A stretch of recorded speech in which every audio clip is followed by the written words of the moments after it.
નમસ્તે વિદ્યાર્થી મિત્રો, આજે આપણે ભણીશું ક્લોરીન વાયુ.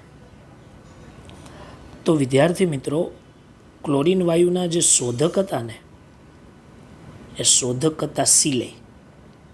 તો સીલ કહેવાય. અને એનો જે સ્વભાવ છે ને એ સ્વભાવની જે સાબિતી ડેવીએ આપેલી. અને આ ઉપરાંત એનું નામ પણ ક્લોરીન એણે જ સૂચવ્યું. બરાબર. અને નામ છે ને એ ગ્રીક ભાષાનો શબ્દ છે વિદ્યાર્થી મિત્રો. કઈ રીતે? તો કે લીલાશ પડતો પીળો વાયુ હતો, અને લીલાશ પડતા પીળાને ક્લોરસ કહેવાય ગ્રીક ભાષામાં. એટલે એના ઉપરથી આ બનાવટ આવેલી છે. બરાબર, નામ પડેલું છે. સોરી. ક્લિયર? ઓકે. હવે વિદ્યાર્થી મિત્રો, આપણે ક્લોરીન વાયુની પ્રિપેરેશન કરવાના છીએ. તો એમાં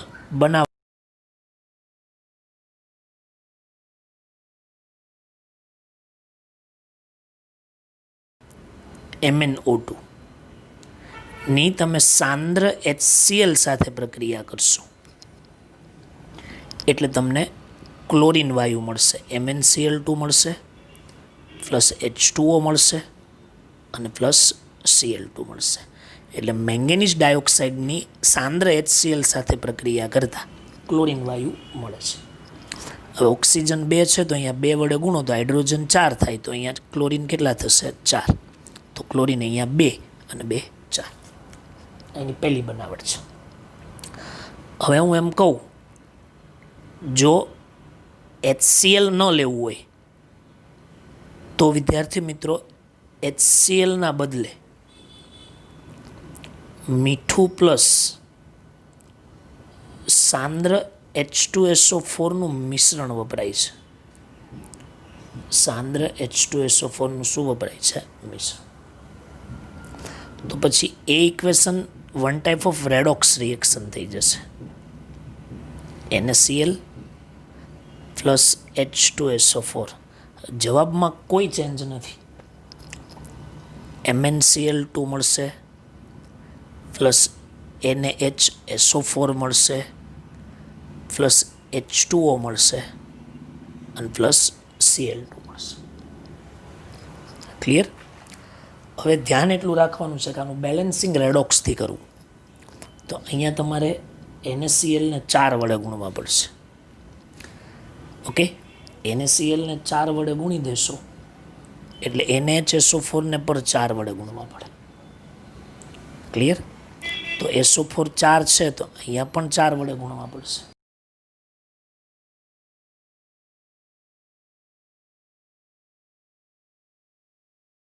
બે વડે ગુણવા પડશે. બરાબર? ઇક્વેશન બેલેન્સ છે. એની ફર્સ્ટ બનાવટ.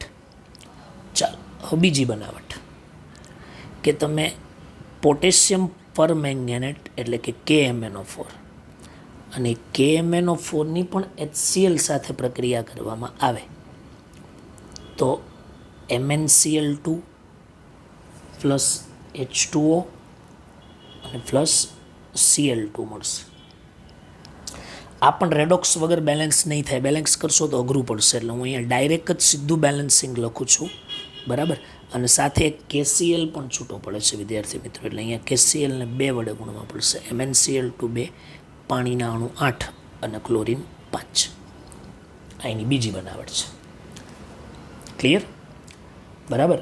હવે આજે મેં તમને શીખવાડ્યું ને એમાં હું તમને એક અલગથી એક ક્વેશ્ચન આમાંથી અલગથી કરાવું છું જેથી તમને થોડો આઈડિયા આવે. બરાબર? અને કેવી રીતે યાદ રાખવું. બરાબર? એટલે અહીંયા હું એક એક્સ્ટ્રા નોટ નાખી દઉં છું. સમજો.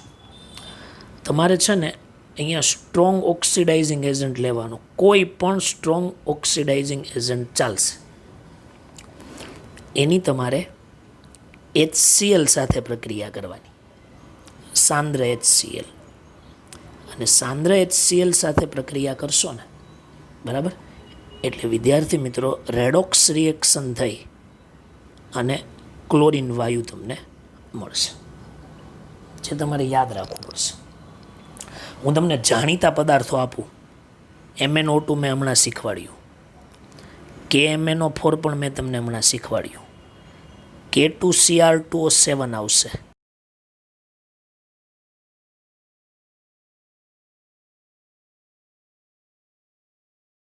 અથવા એસિડિક માધ્યમમાં Cl માઇનસ લઈ શકો. એટલે મેં ઉપર NaCl પ્લસ H2SO4 લીધેલો. આ તમને હવે સમજાશે, બરાબર. પ્લસ અહીંયા Cl2. આ મૂળ હેતુ આ છે. સમજ પડી? ક્લિયર? બરાબર. ચાલો, હવે ક્લોરીન વાયુની હું બનાવટ કરું છું ઔદ્યોગિક. તો ઇન્ડસ્ટ્રીયલ મેથડ ઓફ ક્લોરીન. એમાં પહેલી પદ્ધતિનું નામ છે ડેકન પદ્ધતિ અથવા ડેકન પદ્ધતિ. બરાબર. તો ડેકન પદ્ધતિ આપણે જોઈએ. તો શું કરવાનું? હાઇડ્રોજન ક્લોરાઇડનું ઓક્સિડેશન કરવાનું છે CuCl2 ઉદ્દીપકની હાજરીમાં અને 723 કેલ્વિન તાપમાને. તો એવા સમયે HClનું ઓક્સિડેશન થઈને Cl2 અને H2O છૂટું પડે છે. એકદમ સિમ્પલ બનાવટ, બહુ બધી વાર પૂછાણી છે, બરાબર. એટલે અહીંયા આપણે થોડું IMP આપીએ. ચાલો, હવે બીજી બનાવટ છે અને એ બનાવટ છે વિદ્યુત વિભાજન પદ્ધતિ, ઇલેક્ટ્રોલિસિસ પદ્ધતિ. બરાબર. આ પણ વિદ્યુત રસાયણમાં તમારા આ બધી ઇક્વેશનો આવશે. તો એમાં તમારે શું કરવાનું? બ્રાઇનનું દ્રાવણ લેવાનું. બ્રાઇનના દ્રાવણનું ગુજરાતી નામ છે ક્ષાર જળ. અને બ્રાઇનનું દ્રાવણ એટલે સાંદ્ર NaClનું દ્રાવણ. સાંદ્ર NaClનું દ્રાવણ, બરાબર. અને આ જે દ્રાવણ છે ને, એ દ્રાવણનું તમે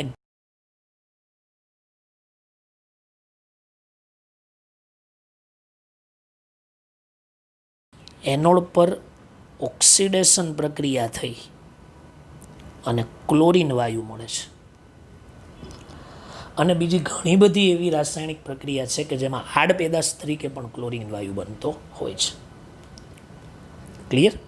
ચાલો, હવે ત્રીજી એક્સ્ટ્રા ZE નીટ માટે એક બનાવટ તમને કરાવું છું.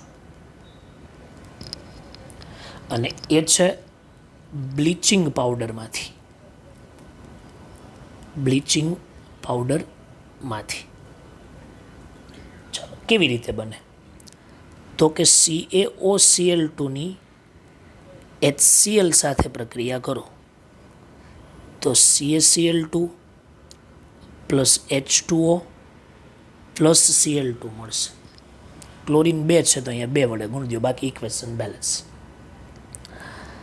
CaOCl2ની H2SO4 સાથે પ્રક્રિયા કરો એટલે CaSO4 plus H2O plus Cl2 મળે છે. બરાબર છે? ઇક્વેશન બેલેન્સ જ છે. ક્લિયર? ઓકે. ચાલો, હજી છે CaOCl2ની કાર્બન ડાયોક્સાઇડ વાયુ સાથે પ્રક્રિયા કરો એટલે CaCO3 અને Cl2 મળશે. આ પણ બેલેન્સ જ છે. આ બ્લીચિંગ પાવડરમાંથી શું થાય છે? બને છે.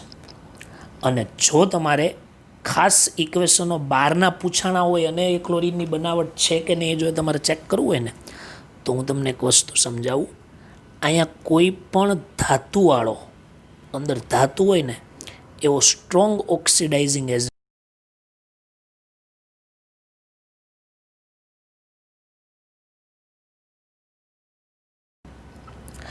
તો જે તે ધાતુ હશે અંદર એ બધી ધાતુનો ક્લોરાઇડ બનાવશે. પ્લસ H2O છૂટું પડશે અને પ્લસ Cl2 છૂટું પડશે. Very most IMP. બરાબર? ચાલો, હું તમને ઘણા બધા ઇક્વેશનો એ લખતો નથી પણ તમને સમજાવું આગળના પેજમાં. જો તમે અહીંયા MnO2 લીધું તો આ ઓક્સિડાઇઝિંગ એજન્ટ છે તો MnCl2 મળ્યો, Cl2 પ્લસ H2O. KMnO4 લીધું તો કે ધાતુ ને MnA ધાતુ, તો KCl પણ મળે, MnCl2 મળે. સર હવે એમાં ખબર કેમ પડે MnCl2 મળે? તો તમને ખબર હશે, MnO4 માઇનસ હોય, KMnO4 માઇનસ એસિડિક માધ્યમમાં એનું જ્યારે ઓક્સિડેશન કરતા તરીકે વર્તે તો Mn+2 રૂપાંતર પામે. તો Mn+2 નો ક્લોરાઇડ MnCl2, K2Cr2O7 છે તો KCl પ્લસ CrCl3 આવે, કારણ કે Cr+3માં ઓક્સિડેશન કરતા તરીકે વર્તે જ્યારે K2Cr2O7, ત્યારે Cr+6નું Cr+3માં રિડક્શન થાય. PbO2 છે તો અહીંયા Pb+4 છે, તેમાંથી +2 બને તો PbCl2 બને. હવે ધારો કે અહીંયા Pb3O4 લીધું હોય તો પણ PbCl2 જ બને. એટલે તમે ઓક્સિડાઇઝિંગ એજન્ટ લઈ શકો, કોઈ પણ ઓક્સિડાઇઝિંગ એજન્ટ તમે લઈ શકો. બરાબર છે? તો આ એક કોમન બનાવટ છે જે તમારે સમજવી પડશે. બરાબર? ચાલો, હવે નેક્સ્ટ આપણે જઈએ છીએ ફિઝિકલ પ્રોપર્ટી ઓફ ક્લોરિન. તો ક્લોરિનના ભૌતિક ગુણધર્મો વિશે આપણે ભણવાનું છે. ક્લિયર? ચાલો જોઈએ. તો પહેલું, એ તો પહેલાં છે ને વિદ્યાર્થી મિત્રો, તીવ્ર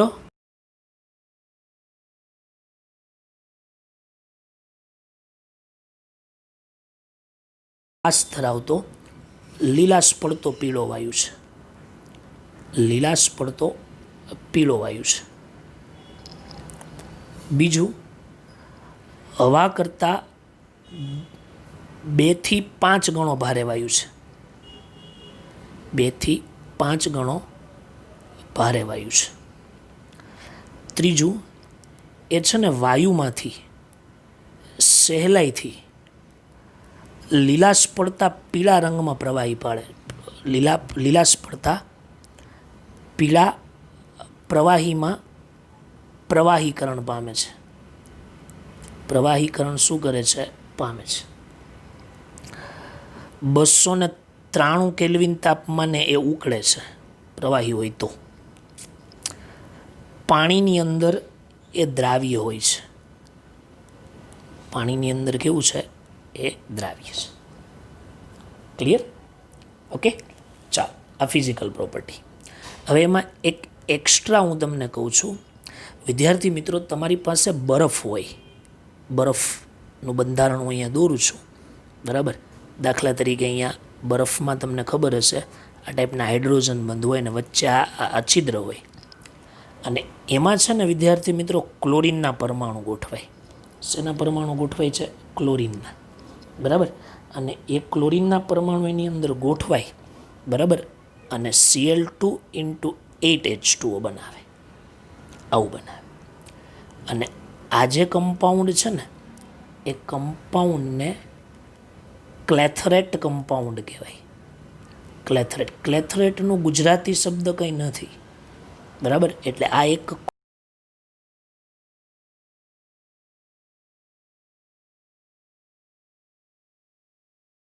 H2O.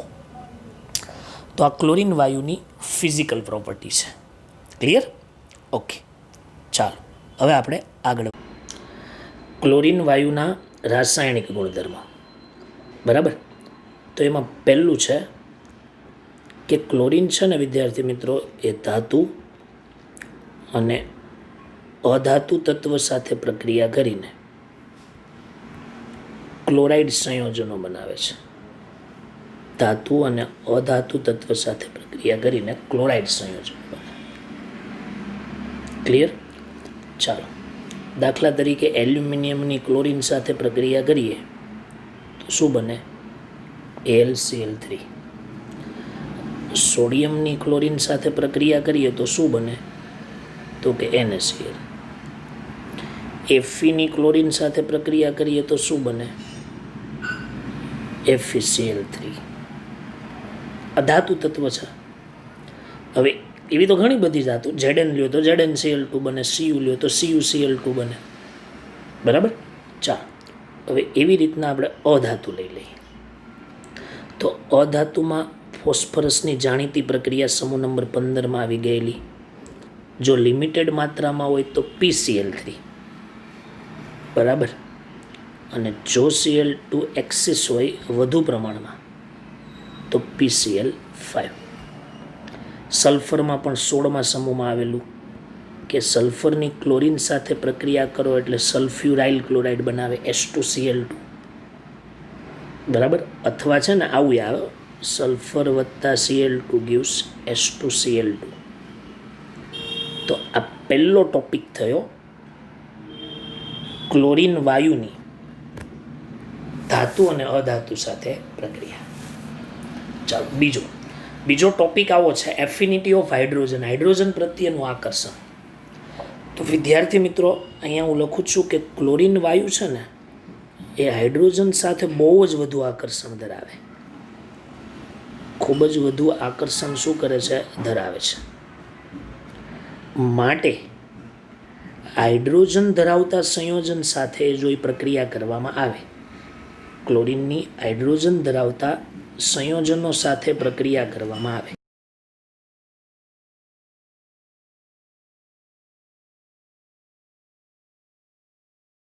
શું બનાવે છે, HCl, બરાબર. For example H2 plus Cl2 લ્યો તો HCl બનશે જ. દાખલા તરીકે એનું કમ્પાઉન્ડ લઉં હાઇડ્રોજન ધરાવતું, બરાબર, તો શું મળશે, HCl પ્લસ સલ્ફર, બરાબર. દાખલા તરીકે તમે લઈ લ્યો C10H16 પ્લસ Cl2 કાર્બનિક કમ્પાઉન્ડ લીધો, તો પણ વિદ્યાર્થી મિત્રો એમાંથી Hને ખેંચી લેશે અને કાર્બનને કેવું કરશે, છૂટું. એટલે ક્લોરીન વાયુ સાથે હાઇડ્રોજન ખૂબ જ હાઇડ્રોજન પ્રત્યે ક્લોરીનને પુષ્કળ આકર્ષણ. એટલે હાઇડ્રોજન ધરાવતું કોઈ પણ કમ્પાઉન્ડ હોય ને એમાંથી હાઇડ્રોજનને ખેંચી લે, બરાબર, એટલે એફિનિટી એટલે એને સ્વીકારે અને શું બનાવે છે, HCl. તો બીજો ટોપિક ક્લિયર. ચાલો હવે topic number 3, reaction with alkali, that means base સાથે પ્રક્રિયા. બહુ મહત્વનો પ્રશ્ન છે, MCQમાં હોય જ એમ. તો વિદ્યાર્થી મિત્રો એમાં એવું લખું છું કે ક્લોરીન વાયુ છે એ ક્લોરીન વાયુની ઠંડા અને મંદ બેઝ સાથે પ્રક્રિયા કરવામાં આવે. ઠંડુ અને મંદ, બરાબર, ઠંડા અને મંદ બેઝ સાથે જો પ્રક્રિયા કરવામાં આવે તો વિદ્યાર્થી મિત્રો એ ધાતુનો ક્લોરાઇડ અને હાઇપોક્લોરાઇટનું મિશ્રણ આપશે. હાઇપોક્લોરાઇટનું મિશ્રણ મળે છે. પરંતુ જો એની ગરમ અને સાંદ્ર બેઝ વડે પ્રક્રિયા કરવામાં આવે તો વિદ્યાર્થી મિત્રો ક્લોરાઇડ તો મળે જ છે, પણ હાઇપોક્લોરાઇટને બદલે ક્લોરેટ મળે છે. Very most IMP for MCQ because of, કારણ કે આમાં છે ને આ પરિસ્થિતિ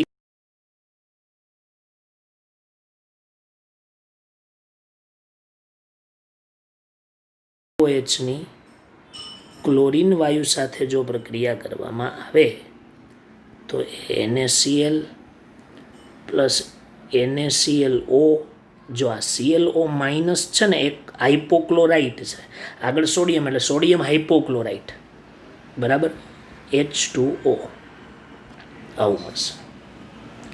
હવે જો એની જગ્યાએ NaOH, અહીંયા પાછું નીચે લખવું જરૂરી છે, સોરી, ઠંડુ અને મંદ, પરંતુ જો અહીંયા ક્લોરીન ગરમ અને સાંદ્ર લેવામાં આવે તો ક્લોરાઇડ તો મળે જ છે, પણ આ વખતે ક્લોરેટ મળશે. એટલે ClO3 માઇનસ એ ક્લોરેટ કહેવાય અને H2. ઇક્વેશન બેલેન્સ કરતાં આવડવું જોઈએ, બહુ મહત્ત્વનું છે. હું અહીંયા એક નોટ લખી દઉં છું કે અહીંયા NaOH ના બદલે KOH લઈ શકાય, બરાબર. એટલે ટૂંકમાં પ્રબળ બેઝ લેવાનું છે. ક્લિયર. તો આ તમારો ત્રીજો પોઈન્ટ, બરાબર. ચાલો હવે જતા રહીએ છે ચોથું, રિએક્શન વિથ સ્લેકડ લાઇમ, એટલે કે સૂકા ફોડેલા ચૂના સાથે પ્રક્રિયા, બરાબર. તો પછી અહીંયા હું એવું લખું છું કે ક્લોરીન સૂકા ફોડેલા ચૂના સાથે પ્રક્રિયા કરીને વિરંજક પાવડર બનાવે, દેટ મીન્સ બ્લીચિંગ પાવડર બનાવે છે. હવે બ્લીચિંગ પાવડરની જે પ્રક્રિયા છે ને બનાવટની, એમાં છે ને અમુક બુકોમાં કન્ફ્યુઝન છે. એટલે હું ફર્સ્ટ છે ને પહેલાં તમને એનસીઆરટીની રિએક્શન સમજાવું. દાખલા તરીકે સ્લેકેડ લાઇમ એટલે CaOH ટ્વાઇસ, સૂકો ફોડેલો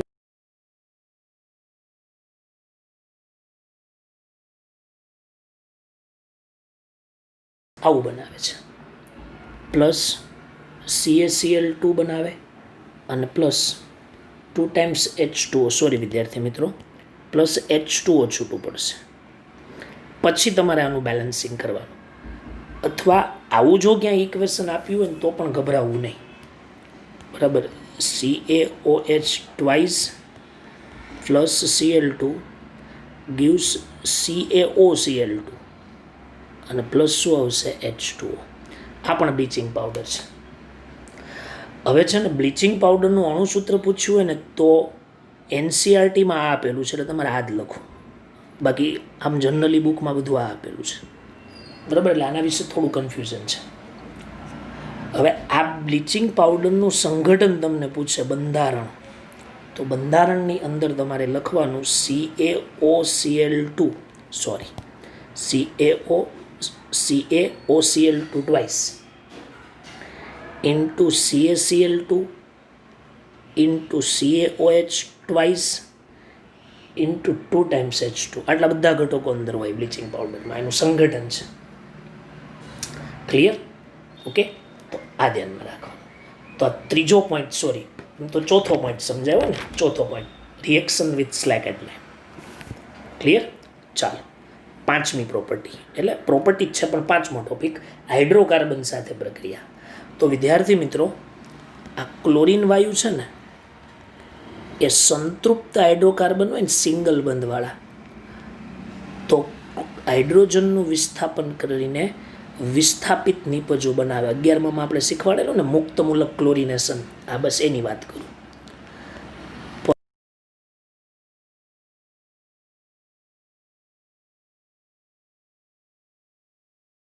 યોગશીલ નિપજો બનાવે છે. ક્લિયર? યોગશીલ નિપજ શું કરે છે? બનાવે છે, એમાં જોડાઈ જાય. ફોર એક્ઝામ્પલ, દાખલા તરીકે આપણી પાસે મિથેન વાયુ છે, આ તો સંતૃપ્ત. ક્લોરીન સાથે પ્રક્રિયા કરો તો CH3Cl પ્લસ HCl. આની તમને ડિટેલમાં વાત ખબર જ હશે કે વધારે પ્રમાણમાં જો ક્લોરીન હોય તો CCl4 સુધી પ્રોડક્ટ જાય, બરાબર. દાખલા તરીકે C2H4 ઇથિન છે, એની ક્લોરીન સાથે પ્રક્રિયા કરો, C2H4Cl2 બનશે વિદ્યાર્થી મિત્રો. આ પણ એક યોગશીલ નિપજ કહેવાય, પેલી ઉપરની વિસ્થાપિત નિપજ હતી. ક્લિયર? ચાલો, કાર્બન મોનોક્સાઇડ છે, એની ક્લોરીન સાથે પ્રક્રિયા થાય તો COCl2 બને. વિદ્યાર્થી મિત્રો, આ ફોસ્જીન વાયુ છે, બહુ ઝેરી. ફોસ્ફિન નહીં કહેતા, ફોસ્ફિનમાં PH3 આવે, આ ફોસ્જીન છે. આમાં પણ ટ્રિપલ બંધ હોય એટલે જોડાઈ ગયું, એટલે એ પણ યોગશીલ નિપજ છે. હજી સલ્ફર ડાયોક્સાઇડ લઈ લઉં અને એની ક્લોરીન વાયુ સાથે પ્રક્રિયા કરો તો SO2Cl2 મળે છે. તો આ પણ ત્રિબંધવાળું જ સંયોજન હતું, એટલે એ પણ યોગશીલ પ્રક્રિયા. ટૂંકમાં કોઈ પણ અસંતૃપ્ત હાઇડ્રોકાર્બન અથવા અસંતૃપ્ત સંયોજન હોય તો તે યોગશીલ નિપજ બનાવે, અને સંતૃપ્ત હાઇડ્રોકાર્બન હોય ને તો એ વિસ્થાપિત સંયોજન બનાવે છે. ક્લિયર? તો આ ધ્યાનમાં લેવાનું. ચાલો, હવે એની પછી છે બ્લીચિંગ એક્શન ઓફ ક્લોરીન, એટલે કે ક્લોરીનનો બ્લીચિંગનો ગુણધર્મ. ચાલો, એ કઈ રીતે સમજશું આપણે? તો એના માટે આપણે શું કરીએ, સાંભળજો બરાબર.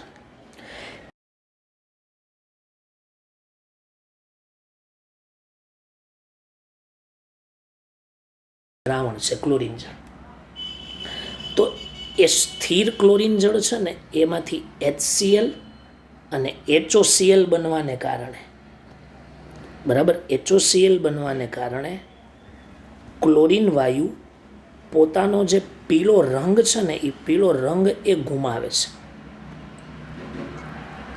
બરાબર. ચાલો, હજી બીજી વાત કે એમાં જે આ HOCl પ્રાપ્ત થયો છે, હાઇપોક્લોરસ એસિડ, એ છે ને નવજાત ઓક્સિજન આપે, એમાંથી નવજાત ઓક્સિજન આપે છે, કારણ કે આ છે ને એ હાઈલી અનસ્ટેબલ છે, નવજાત ઓક્સિજન આપે છે, બરાબર. અને આ જે નવજાત ઓક્સિજન છે એ વિદ્યાર્થી મિત્રો, નવજાત ઓક્સિજન એ ક્લોરીનના ઓક્સિડેશન કરવાના અને વિરંજન પ્રક્રિયા માટે એટલે કે બ્લીચિંગ પ્રક્રિયા માટે જવાબદાર છે. બ્લીચિંગ પ્રક્રિયા માટે શું છે? જવાબદાર છે, જે તમે સમજો, બરાબર. એટલે આ નવજાત ઓક્સિજન જે છે ને એ જ બ્લીચિંગ માટે જવાબદાર છે. ક્લિયર? બરાબર. તો આ ધ્યાનમાં રાખવાનું. હવે કઈ રીતે પ્રોસેસ કરે, ચોપડીમાં હાવ છેલ્લે ઇક્વેશન આપ્યું છે, તમે સમજો. હું આખી ઇક્વેશન તમને સમજાવું છું. ચાલો, પાણીમાં રહેલું ક્લોરીન જળ, એમાંથી બનશે HCl અને HOCl, હાઇપોક્લોરસ એસિડ અને હાઇડ્રોક્લોરિક એસિડ, બરાબર. આ વેરી અનસ્ટેબલ છે. હવે જેવી સૂર્યપ્રકાશની હાજરી પડે,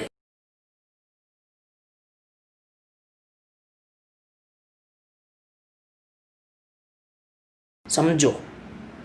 હવે આ આપણો જે રંગીન પદાર્થ છે કે જેને આપણે દૂર કરવો છે કલર, તો હવે આ નવજાત ઓક્સિજન એની ઉપર આવી જાય, બરાબર. અને કલરલેસ કમ્પાઉન્ડ બનાવે, એટલે કે રંગવિહીન પદાર્થ શું કરે છે? બનાવે છે. તો આ રીતે ક્લોરીન વાયુ બ્લીચિંગ એજન્ટ તરીકે કામ કરે છે. સમજ પડી દરેક વિદ્યાર્થીઓને? હજી ન સમજ પડી હોય તો કહું, ક્લોરીનમાં રહેલ ક્લોરીન જળ છે એ HCl અને HOCl બનાવે. એમાં HOCl છે ને એ વેરી અનસ્ટેબલ છે, એટલે સૂર્યપ્રકાશની હાજરી જ્યારે પડે ને એટલે એમાંથી નવજાત ઓક્સિજન છૂટો પડે, અને આ નવજાત ઓક્સિજન રંગીન પદાર્થમાંથી એને રંગવિહીનમાં ફેરવી નાખે, એટલે કલર દૂર થઈ જાય. એટલે આ બ્લીચિંગ એક્શન છે ક્લોરીન વાયુની. ચાલો, રેડી? ચાલો નેક્સ્ટ, કે ક્લોરીન વાયુ ઓક્સિડેશન કરતા તરીકે વર્તે છે, ઓક્સિડાઇઝિંગ એજન્ટ. ક્લિયર? તો અહીંયા હું લખું છું કે ક્લોરીન વાયુ છે ને, ક્લોરીન વાયુ એ ફેરસનું ફેરિકમાં,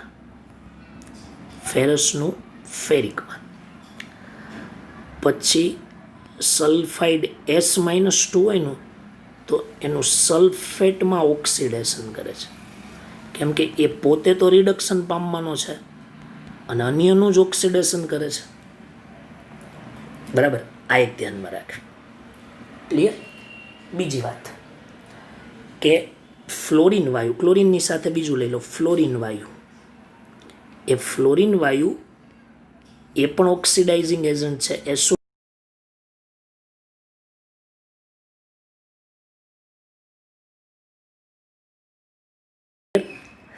પછી આયોડિનનું આયોડેટમાં રૂપાંતર કરે છે. આયોડેટ એટલે IO3-, બરાબર. IO3-, આયોડેટ. અહીંયા લખું છું આયોડેટ, બરાબર. એમાં શું કરે છે? ઓક્સિડેશન કરે છે. તો એ પણ ઓક્સિડાઇઝિંગ એજન્ટ છે, બરાબર. ચાલો, હજી સાંભળજો કે ક્લોરીન વાયુ છે ને, ક્લોરીન વાયુ એ સલ્ફર ડાયોક્સાઇડનું પાણીની હાજરીમાં સલ્ફ્યુરિક એસિડમાં રૂપાંતર કરે છે, અને આયોડિનનું પાણીની હાજરીમાં આયોડિક એસિડમાં રૂપાંતર કરે છે, HiO3. આયોડિક એસિડમાં શું કરે છે? રૂપાંતર. ક્લિયર? આ ઓક્સિડાઇઝિંગ પ્રોપર્ટી છે. હજી પણ હું તમને થોડું ડિટેલમાં સમજાવીશ. હવે એનું ઇક્વેશન, દાખલા તરીકે FeSO4 છે અને મેં એની એસિડિક માધ્યમમાં ક્લોરીન વાયુ સાથે પ્રક્રિયા કરી, તો મેં હમણાં સમજાવ્યું કે આ ફેરસ કહેવાય, Fe+2. તો એમાંથી Fe+3 બને એટલે Fe2SO4 3 ટાઈમ્સ બનશે અને સાથે HCl છૂટું પડશે. Fe2 છે તો અહીંયા 2 વડે ગુણી દો તો SO4 2 ને 1 3, તો SO4 3. હાઇડ્રોજન અહીંયા મારે 2 વડે ગુણવા પડશે, એટલે ઇક્વેશન કેવું થઈ જશે? બેલેન્સ. ચાલો, Na2SO3 સલ્ફાઇટ છે, આ સલ્ફાઇટ છે, બરાબર. સલ્ફાઇટ લેવાનું છે, સલ્ફાઇડ ખનિજ નહીં લેતા, બરાબર. સલ્ફાઇટનું ક્લોરીન વાયુ સાથે પાણીની હાજરીમાં પ્રક્રિયા હું કરું એટલે સલ્ફાઇટમાં રૂપાંતર પામે, એટલે SO4-2માં, અને સાથે શું છૂટું પડશે? HCl. તો ક્લોરીન 2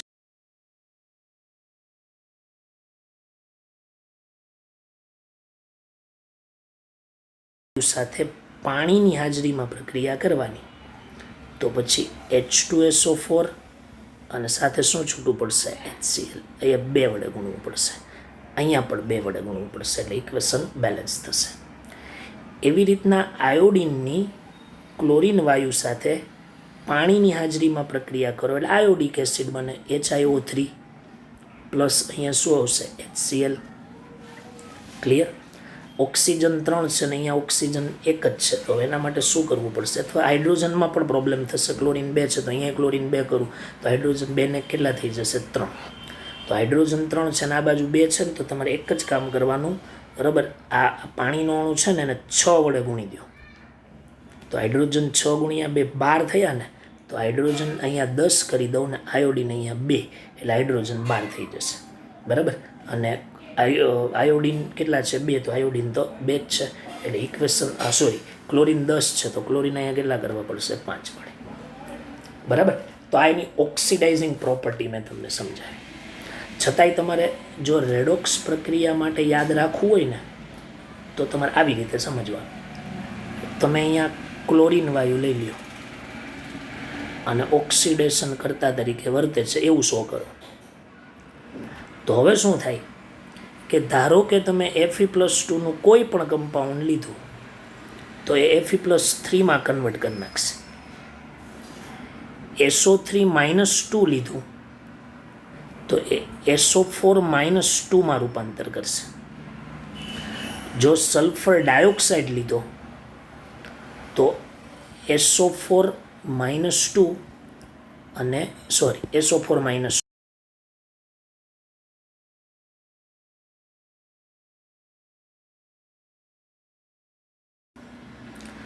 જો તમે Br- લીધો તો Br2 મળશે. આ તો મેં તમને આગળ પણ સમજાવેલું છે ઓક્સિડેશન અવસ્થાના વલણોમાં. I- લેશો તો I2 બનાવશે, પરંતુ F- લેશો તો નો રિએક્શન, આ તમે જાણો છો. અને આ બધાની સાથે Cl- બને. શું બને? Cl-. અને આ બધાને છે ને વિદ્યાર્થી મિત્રો રેડોક્સથી જ બેલેન્સ કરવી, બરાબર. જેટલા ઓક્સિડાઇઝિંગ એજન્ટ જે છે એ બધાના આ એક જ વસ્તુ કોમન આવે. એમાં તમને અહીંયા MnO4- લખી દે તો તમને બધાને ખબર છે આ બધો જવાબ કોમન રહે. અહીંયા Mn+2 બને એસિડિક માધ્યમમાં, બેઝિક માધ્યમમાં અલગ હોય, તટસ્થ માધ્યમમાં અલગ હોય. એટલે આ વસ્તુ તમારે મગજમાં રાખવી પડશે. હું વારંવાર આખા પાઠની અંદર જ્યાં ઓક્સિડાઇઝિંગ એજન્ટ આવ્યા છે ને ત્યાં મેં આ વસ્તુનો ઉલ્લેખ કર્યો છે. JEE-વાળા વિદ્યાર્થીઓ તો આને એટલું મગજમાં રાખે કારણ કે આનાથી મોલ સંકલ્પનાના દાખલાઓ પૂછાય છે વિદ્યાર્થી મિત્રો, બરાબર. સર આવા કેટલા યાદ રાખવાના? આનું લિસ્ટ D અને F બ્લોકમાં જેટલા ટેક્સ્ટ બુકમાં આપ્યા છે ને, બરાબર, KMnO4 અને K2Cr2O7ની પ્રોપર્ટી એ તમારે યાદ રાખવાની, કોણ શું કન્વર્ટ કરે છે. ક્લિયર? ચાલો હવે જતા રહીએ એના ઉપયોગમાં. તો ઉપયોગમાં શું છે? એક તો લાકડાના માવા બનાવવા માટે, લાકડાનો જે માવો આવે ને બનાવટ માટેની લાકડાનો માવો, કાગળ અને રેયોનનું ઉત્પાદન ખાસ કરવાનું હોય, બરાબર. પછી રૂ અને કાપડના વિરંજન માટે એમાં બ્લીચિંગ એજન્ટ તરીકે એનો ઉપયોગ કરવામાં આવે છે. પછી AU અને PTના નિષ્કર્ષણમાં પણ એનો ઉપયોગ થાય છે. પછી મેં હમણાં ફોસ્જીન